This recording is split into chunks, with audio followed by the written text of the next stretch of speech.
Uma das questões bíblicas muito importantes é você manter a palavra de Deus completamente da maneira que a interpretação quer ensinar à humanidade. Se houver mudança nas interpretações das Escrituras, isso dá uma oportunidade para o mal ele entrar na vida das pessoas. Então, quando você vê um pregador que desvia a pregação da palavra, não obedece a palavra, mesmo tendo outros vários e vários pregadores dizendo esse caminho que você está seguindo está errado, né? Já que o Espírito Santo é um só sobre todas as igrejas, com certeza vai ter gente se aproveitando da fé, como teve na época de todos os discípulos. E é de suma importância você poder abrir a sua Bíblia e você poder ter as respostas adequadas. Aquelas respostas que Jesus quis dar, aquelas respostas inspiradas por Deus. Porque se você não tiver isso na sua vida, você não vai ser bem-aventurado. Você não vai conseguir achar o temor do Senhor. Se você vai por um outro caminho, causa sofrimento para você. É por isso que a gente luta tanto contra as heresias.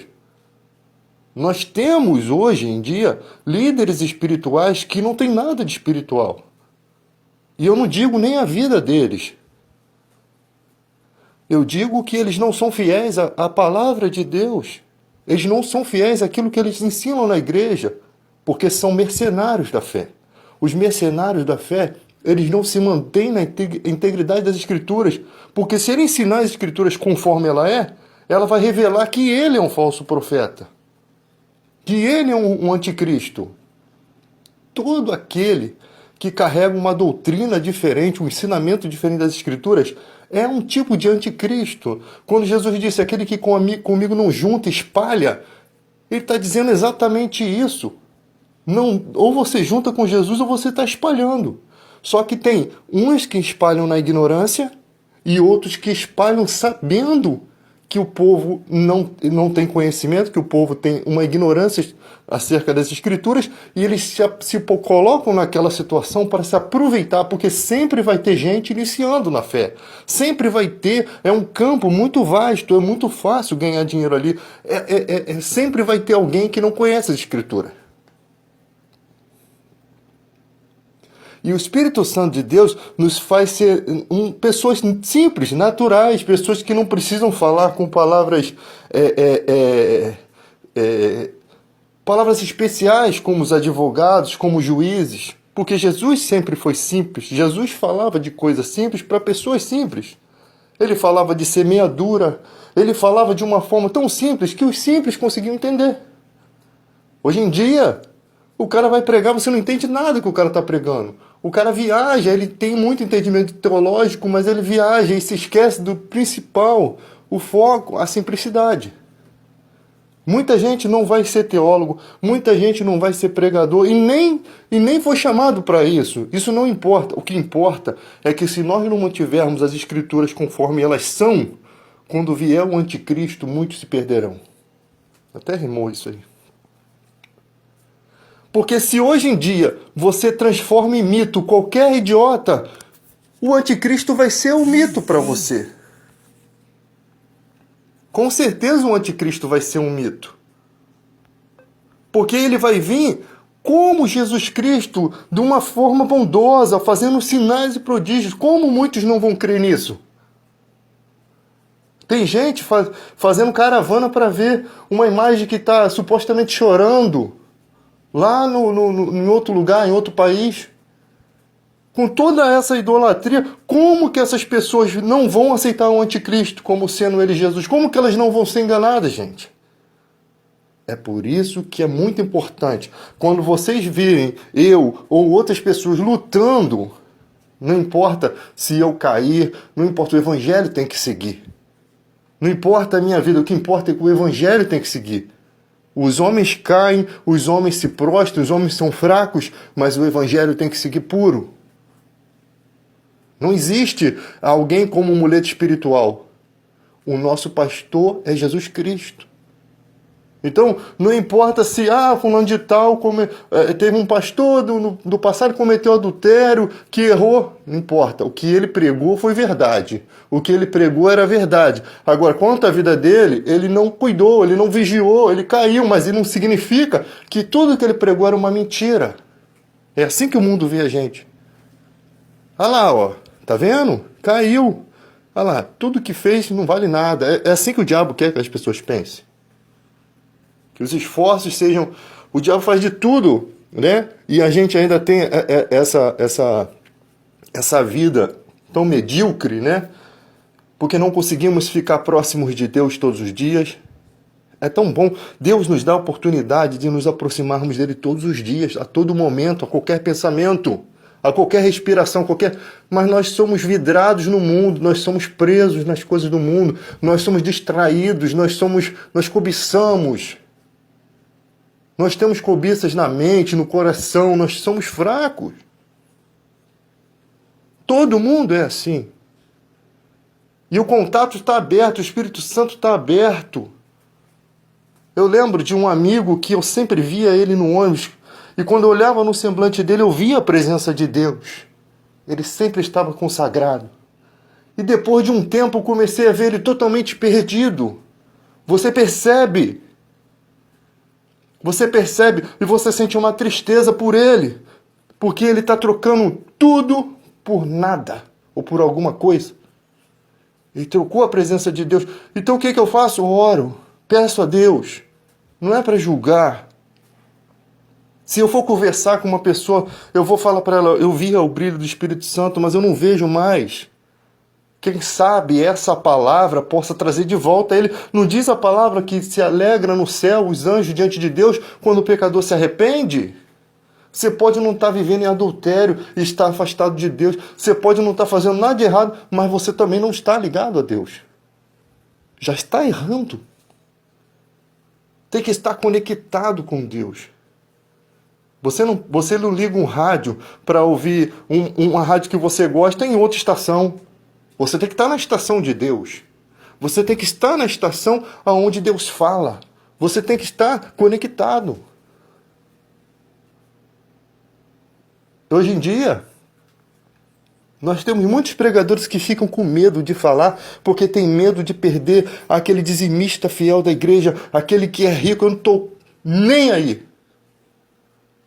Se fosse comigo, não estaria nem ligando para isso. O que importa é a verdade. Quem é da verdade ouve a verdade e se mantém nela. Mais feliz é o justo quando é repreendido.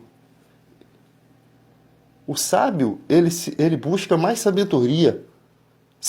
As pessoas podem se afastar de você, mas que elas vão seguindo a sua vida com aquela impressão de que você realmente falou o que elas deveriam ouvir, mesmo que ela não entenda agora. Mesmo que ela não compreenda. Mas você foi a única pessoa que foi capaz, que não olhou para o tamanho do dízimo dela, que não olhou para o carro dela, você não estava nem aí. Se ela tivesse que ir embora, você não tem nada preso. Foi assim que o profeta, né, quando Naamã foi lá, ofereceu algumas bênçãos, negativo.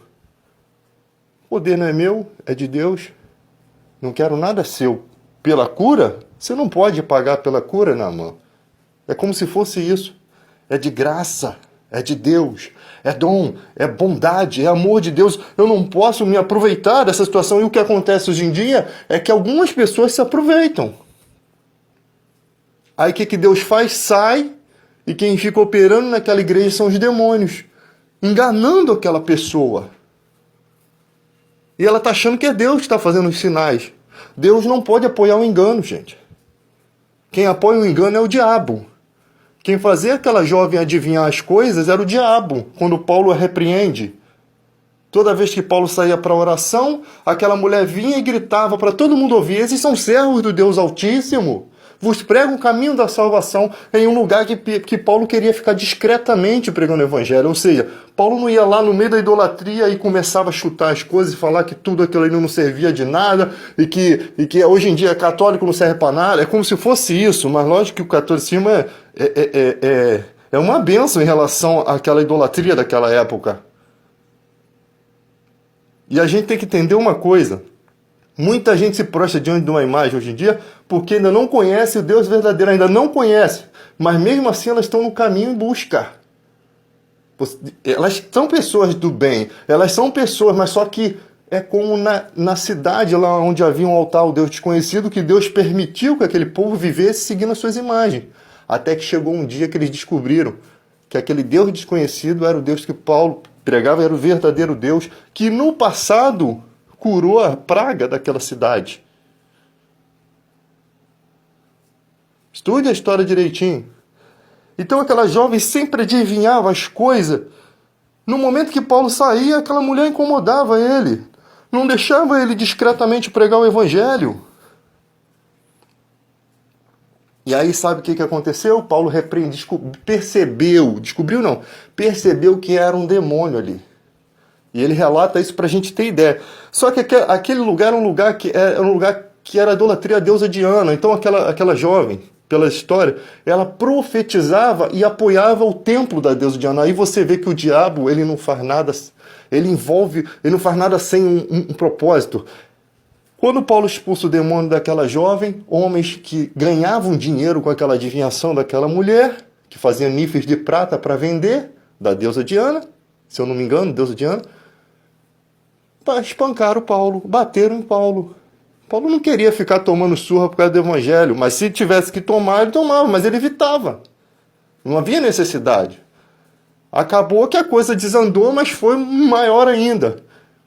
E o que acontece? Aquela jovem fica liberta, né? Porque ela era escrava daqueles homens. Os homens ganhavam dinheiro.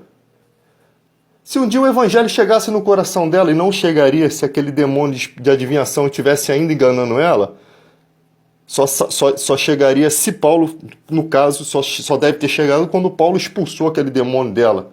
Aquela jovem vivia enganada. Tem muita religião que nasceram pessoas que foram enganadas por demônio, como aquela jovem. Percebe-se isso? Você tem na história aí, ó, espiritismo, pessoas que são enganadas por demônios porque acham que as visões que têm são de Deus. Você imagina, você não tem contato com o evangelho.